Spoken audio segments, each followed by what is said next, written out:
Magandang araw mga kaibigan. Meron pa tayong stock ng dark chocolate sa mga gustong mag-order. Dito lang kayo mag-text or tawag 0916-9000-997. Okay. Ito gusto kong i-share sa inyo ang press conference na pinangunahan ni Pangulong Marcos Jr. tungkol sa pag-aresto kay dating Pangulong Rodrigo Roa Duterte. This morning from Hong Kong on Cathay Pacific flight number CX-907. Mr. Duterte was arrested in compliance with our commitments to Interpol. Hours before his arrival, Interpol Manila received an official copy of the ICC warrant. This prompted the Prosecutor General of the Department of Justice to serve the warrant. Interpol asked for help and we obliged because we have commitments to the Interpol which we have to fulfill. If we don't do that, they will no longer help us with other cases involving Filipino fugitives abroad. This is what the international community expects of us as the leader of a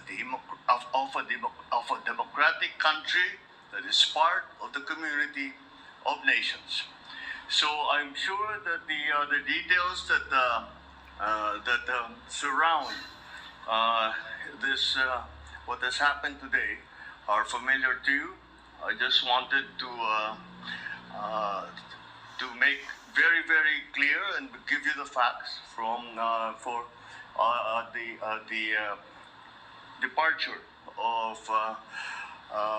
former President Duterte from the Philippines. Thank you. Thank you very much, Mr. President. Kanina po ay nagpaabot ng tanong ang mga miyembro ng Malacanang Press Corps at atin po itong sasagutin. Question number 1. Mr. President, meron po bang pisikal na kopya ng warrant of arrest laban kay dating Pangulong Rodrigo Duterte mula sa ICC? Oh, meron. This came in. Actually, it came in. Mag-reaction ako. Pagdating sa airport ng Pangulong Duterte, wala silang naipakitang kopya. Si General Torre, binabasa niya yung cellphone niya. Kaya doon pa lang, hinahanap na nila ang kopya ng warrant of arrest. Wala silang naipakita, nevertheless, sumama pa rin ang Pangulo. Pagdating na sa detention center, sa Villamor Air Base, ganun pa rin. Hinahanap, wala pa rin maipakita.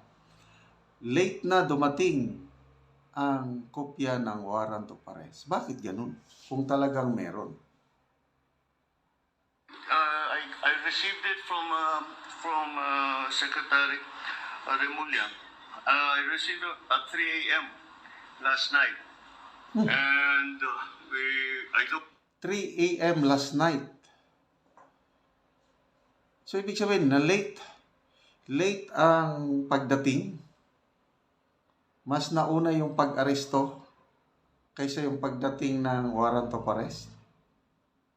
I looked at it and we went back and forth. 6:30, he wrote me again and he said, we have it already. We have the warrant of arrest from Interpol. And I said, okay, we'll put all our plans into place and sige, let's proceed as we had discussed. Now, that's what happened. So yes, there is a very clear document that will explain that will explain the basis on how we conducted this arrest of former President Duterte. Sir, is it okay if we give them a copies of the arrest warrant? Photocopies of the arrest warrant? Would that be possible? Do we have limitations on that? We have the limitations, so we can. We have here the SILG who has been, of course, part and parcel of the entire operation. We will provide the PCO with a digital copy. It has been attested by the But nawala ng sound.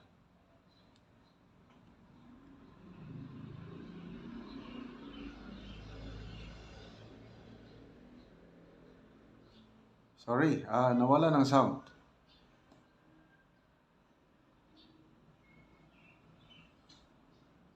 Anyway, magbasa tayo sa mga comments, ano? BBM, Philippines is a sovereign country.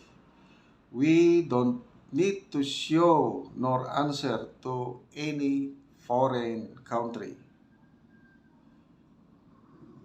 Mark Hill, let's see what will happen after your term.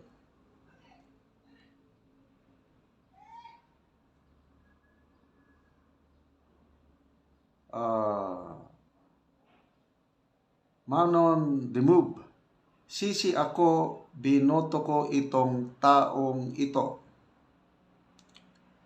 Justin Wells, you will have your time in jail.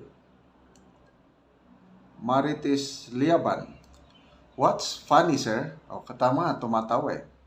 Sa taong nagpalibing sa tatay mo sa libingan ng mga bayani.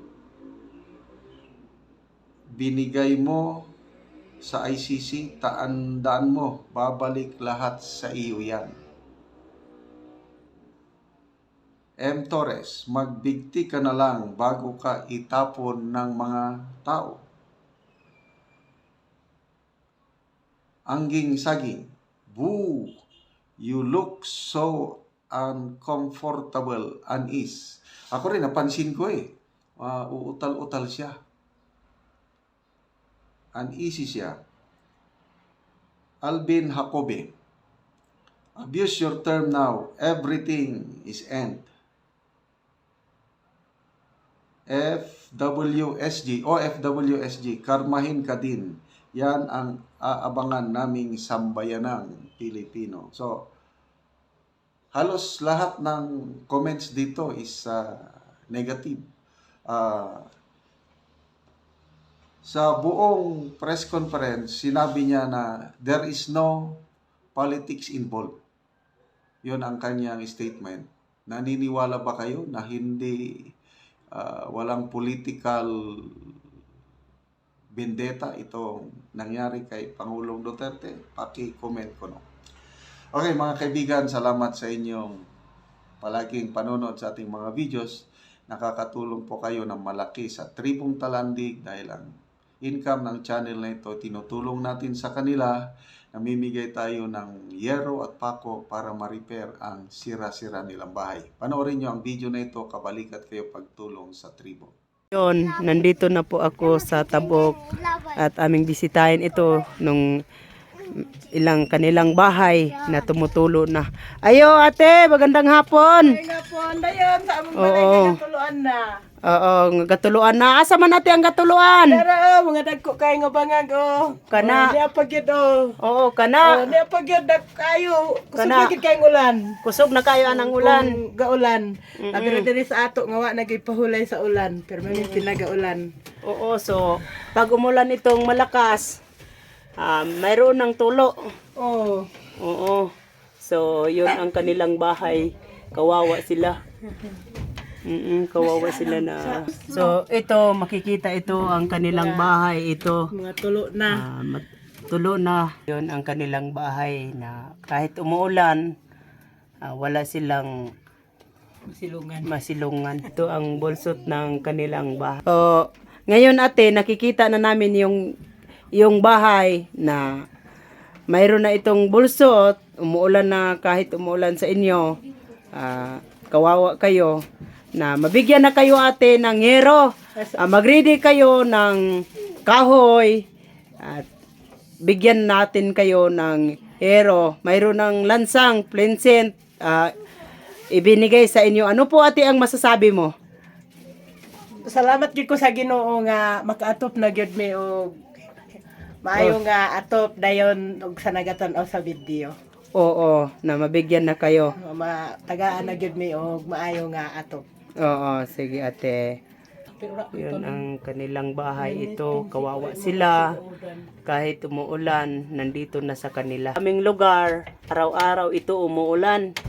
Kahit hapon at araw, umuulan sa amin. Kawawa sila. Yun po sila nang mabigyan namin ng ngero, lansang pako. Nagpasalamat sila sa Panginoon at sa nanonood ng video. So salamat sa inyong suporta sa aming mga katribo. Oo.